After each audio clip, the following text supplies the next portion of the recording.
نبی علیہ الصلوۃ والسلام کو اللہ رب العزت نے جو معراج کروائی ہے اس کا پہلا حصہ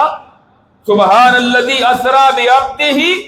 لیلا من المسجد الحرام الی المسجد الاقصی الذی بارکنا حولہ لنریہ من آیاتنا، وہ بھی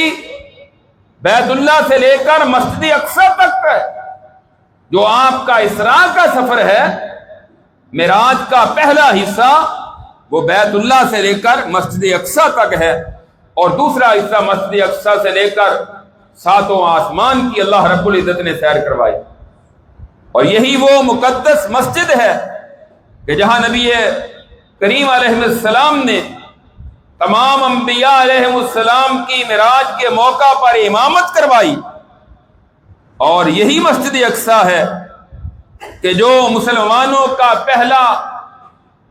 قبلہ تھا۔ حضرت براء بن عازب رضی اللہ تعالیٰ عنہ کہتے ہیں کہ رسول اللہ صلی اللہ علیہ وسلم جب ہجرت کر کے مکہ سے مدینہ تشریف لائے تو آپ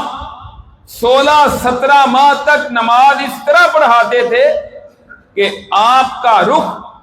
بیت المقدس کی طرف ہوتا تھا، مسجد اقصی کی طرف، لیکن آپ کی خواہش تھی کہ میرا قبلہ بیت اللہ بن جائے۔